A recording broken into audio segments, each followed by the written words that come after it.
Yeah, Juice Man was okay. Yeah. And it was okay is when he's the radio man. Yeah, okay. Yeah, on Flight School. Yes, bro. And Flight School was my shit, dude. What was it? Flight School. Damn, he had fire mixtapes before OJ and Orange Juice. I mean, Orange Juice and you know what I'm talking about. But it was Flight School. Damn, what was the other ones? Burn After Rolling. Burn After Rolling, but that came after Cushion Orange Juice, didn't it? Did it? I feel like Cushion Orange. Those are around the same exact time. Yeah, because Cushion Orange Juice is what pushed him. Yeah, if you can be a little bit closer to the mic. Okay. Cushion Orange Juice is what pushed him. Oh, yeah, my bad. Welcome, everybody, to the I Cut My Own Hair podcast. I have another guest today, another friend of mine, who I don't know anything about, apparently, because I'm learning all of this stuff right now, and you'll figure it out today. This is Tucker, a.k.a. Tiger, a.k.a. Tall Glass of Tea, a.k.a. b.k.a. the King of Samui. If he tell you he's not the King of Samui, he lying, he just humble. But, yeah, so we're here today just to talk to Tucker, figure out what got him to Thailand, figure out, a little bit more about his life. And honestly, these are questions that I never had answered before because I just felt like I've known him for a really long time and I haven't. And it felt like I've known a lot about him and I know absolutely nothing. So, Tucker. Yo, it's my first podcast or anything, by the way, so if I'm a little... That doesn't matter, man. Listen, I'm still new to this, too, so it's like when I interviewed Jaleel, that was the first time interviewing somebody, and that's why I didn't, come with questions, because I feel like questions for somebody that you have some kind of rapport with feels weird, because it's like I'm asking you these questions that I could have kind of asked you just in passing, rather than yo, so what made you do blah, blah, blah, blah, blah, blah, yeah. We'll just have a conversation. Exactly. So, with all that being said, I will ask you the one standard question that I asked you, Lil. What got you to this point now? We're in Phuket, Thailand. You are clearly a foreigner, as am I. What got you here? Muay Thai. I mean, not at first, but at this point, after this amount of time and where I'm at right now, it's because of Muay Thai. Okay. And as far as at this point, this is where you're at now because of Thai. What got you into fighting altogether? What was the first thing that sparked that interest? Into fighting. I mean, I was always interested in fighting, was fascinated by it, but I never trained or practiced it or learned anything about it. And then when I came to Thailand and to Phuket the first time, there's just Muay Thai gyms everywhere, and everyone was super fit, and I saw people training, and I was like, oh, I want to try this. So I just walked into a gym one day and fell in love with it. I mean, I wasn't clicked. I wasn't hooked the first day. Right. But eventually it fell into place, and I fell in love with it. So curiosity got you. Yeah. And also I came to Thailand because I was interested in Thai culture, and in Phuket, it's not that easy to just, go meet Thai people. Yeah, that's true. This is basically like America Part 2, kind of. Yeah. And so I was like, okay, well, I want to interact with local people. I want to interact with Thai people, and a good way to do that would be at the Muay Thai gym. True. Could you talk to the coaches and something like that? Yeah. True. And you're originally from Cleveland, Ohio, right? I was born in Rochester, New York, but yes, I grew up in Cleveland, Ohio. Nice. And how long were you in Cleveland before you started your journey on to Thai and everything else? I was in Cleveland until 18, then moved to Athens, Ohio for university, and then when I was 23, I moved to the Czech Republic, and after 2 years there, about 25, I came to Thailand. Okay, so Czech Republic. So what got you to go there? Because we were talking about this before I started recording, and he was like, I was in Czech Republic teaching English. I'm like, what? I always wanted to travel. I was always fascinated by other cultures and countries. Okay. And then after I finished studying at Ohio University, I was the last semester of my senior year, a person came in and gave a speech about a program for teaching English and their experience teaching English abroad. Yeah. And then one of my boys, his girlfriend was teaching English in Vietnam at the time, and I got to talk to her about it. And so I decided, after I finished school, I was just gonna go teach English and then use it as a way to make some money while I traveled. And so the Czech Republic, its location is kind of in the middle of Europe. Yeah. people think it's like Eastern Europe, but it's not, and I guess there isn't really a Central Europe. Yeah, bro, I suck with maps, so whatever you say, yes. It's a good location to bounce around Europe. Okay. So I was like, I didn't know the capital city is Prague. That's where I moved to, and I was like, I don't know anything about this place. Like, this is just totally random and fascinating to me. Yeah. So I was like, I'm gonna go there and teach English there and travel around when I have on weekends or when I have the opportunity breaks, and that's what I did. That's dope. Yeah, I don't. I mean, you saying all that, all I was thinking is like Call of Duty. That's all I know of like Europe. Like as far as like places in Europe, call it like old Call of Duty, like World at War, and I want to say like it was a lot of the older ones. They had stuff involving Europe, and that's why I know. But as far as like that's pretty dope. Bro, I've never played Call of Duty. What? Nah. I feel like my homie like gave me the sticks once to be like, yo, you have to play this. He played it, he gave it to me, capped me real quick, and then I was like, all right, well, and that was it. I never played Call of Duty. Madden? I was big on sports games. Big on sports. To be like I never played like shooting games and stuff like that. Yeah, Call of Duty is if you have anger issues, it's not a game to play. But I will say, like, it's one of those games that now with the way that, like, especially, I don't know how it is for PlayStation, but I know for Xbox, like, early Call of Duties, the Xbox, like, when you play in the lobby and you waiting to go on Team Deathmatch, yo, those lobbies, people were saying the wildest shit. Like, it's if you could just imagine the worst thing you could say to somebody and then also say that to like 30 people at one time, that's pretty much a Call of Duty lobby. Just everybody cursing everybody out. Some of them are really hilarious. What's so wild about that is the fact that if you go on YouTube right now, you type in Modern Warfare 2 Call of Duty lobbies, you'll hear like the highlights of like the worst shit people are saying to each other. And that's what I think is cool about it. These people are from all over the world, yeah. Call of Duty, these are like global games. Yeah. So you're playing like people from like Czech Republic. You play sometimes. I think one of the times like China, you couldn't really play people from China because of the way that the internet is set up over there. Like certain games or certain lobbies, they're kind of like centralized in a certain way. So like I want to say for Madden or one of these games, it was like really, really hard to play people from China. But overall, yeah, that's the cool part, that you can, talk to everybody, meet people, and like, I mean, for instance, you are literally in these places meeting, talking to people, but you can be playing Call of Duty, Madden, or one of these places, one of these games, and talking to somebody from France, getting their perspective on things, cursing them out, they're cursing you out, but y'all become friends and they live on a whole other side of the world. So, after you in the Czech Republic teaching English, what got you to Thailand? You know the movie The Beach? With Leonardo DiCaprio? Yeah. So I think that was the first time I'd ever been seen anything about Thailand when I saw that movie when I was like, I don't even know how old I was. It must have been like 10 years old or something. Yeah, that's old. And that was Phi Phi Island where they shot it. So I just thought that's what Thailand looked like. All of Thailand was just this amazing, beautiful island. So I was always fascinated by it. And so after 2 years in Europe, like Europe was much different than the United States, but it was comfortable. It got comfortable. Like, it got, like, not easy, but, like, I started to feel comfortable there, and I was like, all right, I understood, like, the way the culture was there, and I was like, all right, I want to completely, like, something totally different, totally. So I was like, all right, go to Asia. That's got to be totally different. Right. And Thailand, like I said, the movie The Beach, I was like, all right, I'll go teach English in Thailand. I did some research about people that had taught there, and I interviewed a dude, and he told me nothing but great things, and so I decided to make that move. Me and my buddy he's from Texas. Okay. I met him in the Czech Republic, and he was down to move with me to Thailand to teach English. That's fire. Yeah, I had a homie, so we were gonna do it. Might as well, yeah. Pool your money together, find a hut to live in. I mean, not a hut, hostel for a little bit, and figure it out. Yeah, we figured it out. So that's dope. So teaching English. Were you like working directly with a school, or was it freelancing? Like, cause I know like a lot of people do it. No.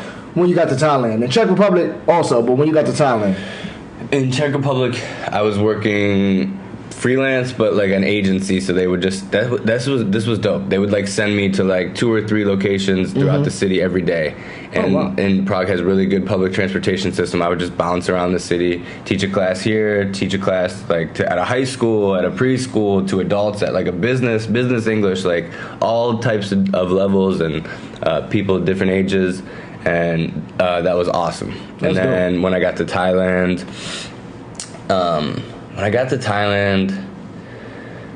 I did some interviews. When I got to Phuket, I got hired actually to teach at Phuket Rajabat University. They passed me on the interview, but the pay was just so low compared to what I was used to making in the Czech Republic. And like, I started to do some research into the online teaching, and the money was much better.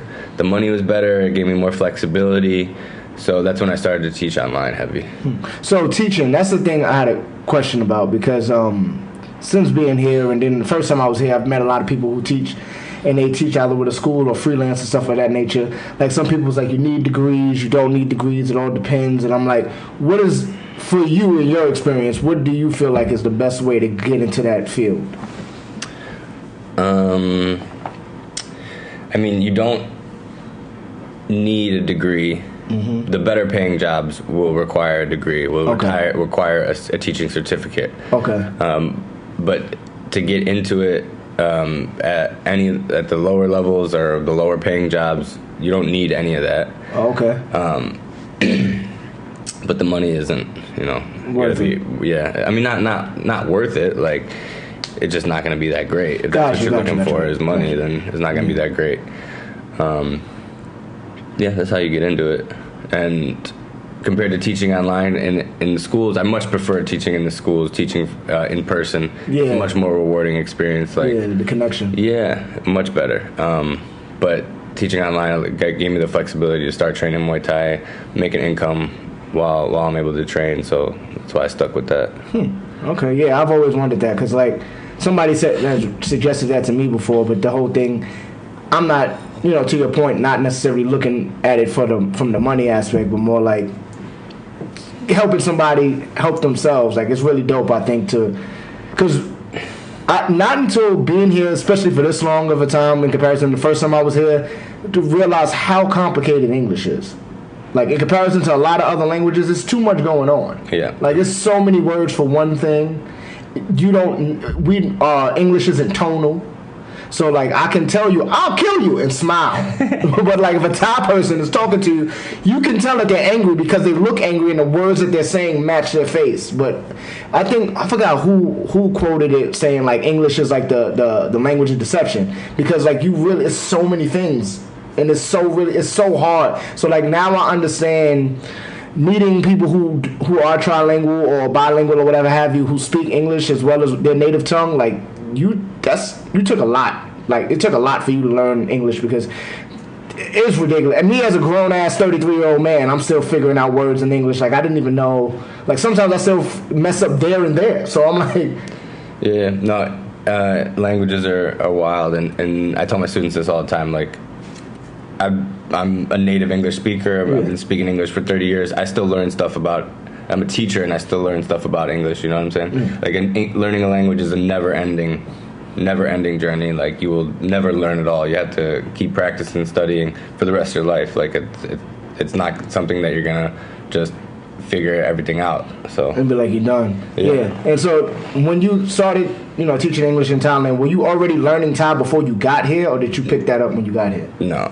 I wouldn't even say I picked it up when I got here. When I first got here, I was so intimidated by it, and was like, there's no way I'm ever gonna learn this language. Like the alphabet and the sounds, and I was like, I didn't even bother at first. I was like, I'm not gonna be able to learn this. Right. And then after like a year or two, I started to recognize some sounds, recognize some words. I was able to say some words and saw like Thai people understood what I had said, and that gave me motivation. You're like, oh. And then when I went to Chiang Mai, I started going to school more and actually studying and applying myself more and learning more. And so I would say, like, out of the 5 years I've been here, for the past 3 years is when I really started making progress. Picking up. Yeah, so when did you get your first Thai fight? Was it in Thailand or was it prior to? In Thailand, in Bangla. Oh, nice. So that was your first Thai fight was in Bangla? Yeah. How was that experience? It was wild, man. It was like I'd been training for like 3 months at a small gym in Rawai, a really small gym in Rawai, and they're like, one day my trainer was just like, all right, you ready? You want to fight? And I was like, I was naive. I had no idea. I was like, yeah, sure, let's do this. Let's go. Yeah, let's go. And I remember like I was so nervous, but I remember like getting to the stadium and being like, all right, like I got this in the bag. I trained so hard. I'm gonna, 1, 2, kick, KO. Yeah. Easy work. Yeah, easy work, dude. Easy work. That is not how that went down at all. The dude was a foreigner, and he was not like super experienced, but definitely had more experience than me, and like he just would not stop coming. Like he had me on, and I don't know if you've ever seen me fight. Yeah, I've seen you fight. I walk forward a lot. Yeah. He had me on my back foot the whole fight. Like he was just coming forward and chopping my leg, and I didn't really know how to like check leg. Well. Yeah. And like so, I probably took 15 to 20 low kicks before they one is enough. Before they called it in round 5. In round 5, I was just like dragging my leg around the ring and just limping after him. Motherfucker. Limping away from him. Oh, you motherfucker! Please stop this, someone, please. Okay, so that was your first fight. When was your first win in Thailand? So, like 2 or 3 months later, I fought again. And I would say that the second fight, I was even more nervous now that I knew what to expect. Like now but I trained way harder. Like I thought I trained hard my first fight. I had no idea I trained way harder. I switched gyms, went to a bigger, like more established. Simbi Muay Thai. Oh, nice. And I felt that they prepared me a bit better. And yeah, the second fight, the same thing. The dude came for my legs again. And I remember, like, after the first round, like, he landed a few... He was Thai. This dude was Thai. Better technique. Yeah, way better. And he landed a few low kicks in the first round, and I remember being like, dude, like, I can't let this... Not again. I can't let this go down again. And I remember, like, that going back to my corner and, like, the thought popped in my mind, like, oh, well, if he lands, like, a few more, man, nobody's going to know if you just fall down and take the L. Yeah. And I was like, nah, fuck that. Like, I trained so hard, there's no way. And I just came out round 2 throwing bows. Like, just walking at him. Where's his hands? Well, that's when I felt like I figured out, like, how to fight. Like, not like technically, but just like it's a fight. Like, you gotta go protect yourself, kill or be killed. Like, that moment is kind of when I figured that out. So that moment is when you got, like, the understanding of, like, the grit behind fighting. Because it seems that, to your point of, like, you figured out how to fight, that there is... The beauty of Thai is that there is fights, and then there is, like, Thai. And then there's Thai fights, where... Like, Thai itself is beautiful. Even when you're watching two, different styles, like a Muay Thai, which is a knee fighter, and like a Mat, which is just a heavy puncher. If you know what you're looking at, you can see both of them trying to establish and institute their game plans on each other. But then there comes a point where one of them is like, fuck it. Like, I'm just going to balls to the wall because, again, to your point, I'm not walking out of here with a loss. Or better yet, I'm not walking out of here with an embarrassment. Like, you're not gonna embarrass me. Yeah. I'm gonna make sure I do something that you're gonna remember me for. Yeah. It's like a combination between, like, using the technique, using what you know, using Muay Thai to fight. Yeah. Like, using it to fight. Yeah, and I feel like that's lost in the understanding of Thai, especially when it comes from, obviously not in Thailand, but, like, since we're from the States, with the States trying to get a better grasp of it, it seems to be getting better, but still, like, it's a lot more fighting than it is Thai. They might know how to fight, but they might not really know how to use Muay Thai to fight. Like, and there's a difference. There's a difference. I would say being here, I've learned that a lot. Like, I was explaining to one of the guys that just fought, like, how to fight a Thai, and I'm just, after fighting Thais, it's like, oh, it's really just point fighting, but, like, you see it and you're like, oh yeah, that's point fighting. But until you're in there, you realize, like, this person is fighting you. They are doing, but the way that they're fighting you, their why is way different than yours. and how they operate is going to be way different than yours. And the way that we, especially, back home, you think just forward, as long as I'm going forward, I'm winning, right? Or I'm doing something, right? And then you see Thai judges, they're like, no, because one, you're not controlling the ring. They say they a lot of times fight off their back foot up against the ropes. If they're up against the ropes, fight off their back foot. More often than not, if you don't remove them from there, they're winning. You could be landing all the punches in the world, but the punches not landing, scoring higher than the kicks. So it becomes a wild thing. So like for you have how many fights now? 30. 30. And how many times have you fought within your 30 fights? I fought 3 foreigners, so 27. So 27 of them. So like with your experience, how would you how would you explain to somebody who's never fought a Thai in Thailand, how would you explain that to them, how they should approach it from a Thai fighting with your experience? I mean, that's difficult. Yeah. They're Gotcha. They have more experience. So you can't think that you're gonna play their game and get the best of them at their game. So you got to make them uncomfortable. You got to get them out of their rhythm, feeling uncomfortable, not playing their game. Because if you try to, for the most part, not everyone is like this, but if you try to beat them at their own game, they have more experience. They have more fight IQ. For me, I try to take them out of that and make them uncomfortable. Mm-hmm. So when is your next fight? Saturday. Saturday. And we just were talking you was like, I need to fight. Yeah, they told me on Tuesday. Next Saturday, so we at? Lumpini. Nice. Is it one? Super champ. Oh, sweet. Is it a tournament or just one fight? Just one fight. One fight? Sweet. It's actually a rematch from a dude who I fought almost a year ago to the day. To the day. Wow, that's dope. Yeah. And so this will be the second time this year that happened. Really? I'm a rematch a dude that I fought to a year to the day. Isn't that wild? Yeah, that is. It's really cool to see I'm excited to see how this fight goes down and how far I've come in the past year. The last time the last time it happened, I improved a lot and was able to see the progress that I've made. So I'm excited to see that again. And this time it'll be much more difficult. It's a much stronger opponent.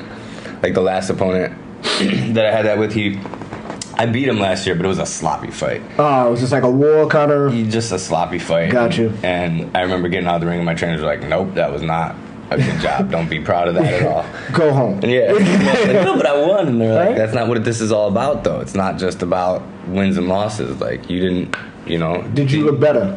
Yeah, you didn't look like you got better. You didn't do the things that you trained, so fighting him again and doing all those things and improving, that was a good feeling. And this dude will be much tougher. He's much stronger.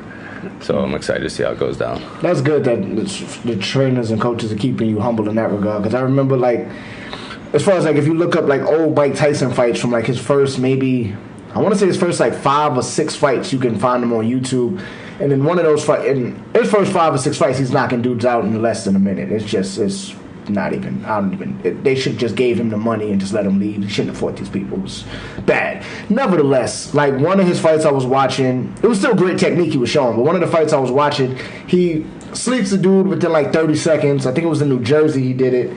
After he knocked him out, he jumped up in the air for joy. And this is when Cuss was still alive. Cuss D'Amato and Rooney had looked at him, and he cowered because they want you to be humble, because at the end of the day, that same point, it's not about the wins, it's not about the losses, it's about how you are progressing as a fighter. What do you look like? Yeah, cool, you can knock everybody out, but what does that really look like, though? Are you getting better? It's the difference between, say, a Deontay Wilder and Tyson Fury. Deontay Wilder, knockout. Didn't he just fight? He just, yeah. And what was that? And he has 40 something. He has 50 victories, something like that, and about 48 knockouts, sleeping people. But the thing with him is that he's God-given strength. He hits you with that right hand. Not many men are walking away from that. So he never developed the jab. He never developed a lot of parts of the game as he's trying to learn it now on the back end of his career. But it happens because to that point, like, no one's telling you need to fix all these things, because us as fighters, us as people, just people, period. You living your life day to day, doing what you're doing, trying to get to the next place, whether it be to be a better fighter or whatever you want to be. You do that with your ego involved, with yourself thinking, I need to do this because I'm gonna be the greatest. I need to do all that, and you don't have, but you need someone around you, regardless of what level they are or who they are in the fight world, as far as like this goes. But you need somebody to tell you, like, yo, chill out, like, yeah, cool, beating people, all that, whatever, but chill out, because at the end of the day, there's always going to be somebody who feels the same way you do and is training harder than you. So you should always just think about, how can I be better? Like, how can I self-improve? Because if you're not self-improving in that regard and being humble, then that day is going to come. Yeah. And when that day comes, then that's when the real you shows. Because there's some men who will lose a fight and they'll have every excuse in the world that doesn't involve them. They'll blame, oh, my training camp wasn't enough, my gym wasn't enough, trainers wasn't enough, all my partners. If all of those things were prevalent through your training camp, then why didn't you change the gym? You know what I mean? Like, why didn't you do all these things to switch up if you knew they were a problem? But before that, they were fine. So it's a great thing to have people in your corner that can suppress your ego, because at the end of the day, there's two things that are going to get you. It's either going to be somebody who's better than you, or just better than you that day, or injury, or age, just from injury. But if but it's like all those things. But like we mentioned earlier, like with English, it's just there's always going to be someone better than you. You're never going to figure out everything. It's a never-ending journey for the rest of your life. Like you'll learn. It's so intricate. Like that's why I love it. I'm fascinated by fighting. It's so intricate. Like you can never stop learning ever. Yeah. So yeah, that is the beauty. That is the beauty of it. But we are about to close out in a little bit, because Tucker actually has to go train because he's fighting next Saturday. Tucker, do you have a YouTube page with like your fights on it? I have a YouTube with my fight. Honestly, I don't even know what the name is. All right, well, he doesn't know the name of it. Because I was thinking about that. I'm like, yo, because I put up like a little bit of clips of like Jaleel fights because it was easy to find. I'm like, do Tucker have a page? I know I put something together once to send to the promoters when they were interested in seeing my fights, but I don't like plug it. I don't know I forget the name of it and stuff. It's a humble guy. Like I said, I didn't know anything about Tucker until today. Like, I knew bare minimum stuff. Learning all this now. Now we've gotten closer as friends, because I didn't know much, but all the stuff that I'm learning, you're a dope dude, man. I appreciate your interest. Yeah, no doubt. Appreciate it, man. No doubt. Like, and I'm being completely 100% genuine, not just because of the camera, because it's like 7 people watch my damn podcast. So I'm not even doing it for millions of people in the world. Nevertheless, thank you for watching. Like I said, Tucker's fighting in Lupini. Super champ. Saturday. Main event. You can't miss him. He's like the biggest, tallest white dude there. If you miss him, definitely the whitest. Definitely the whitest.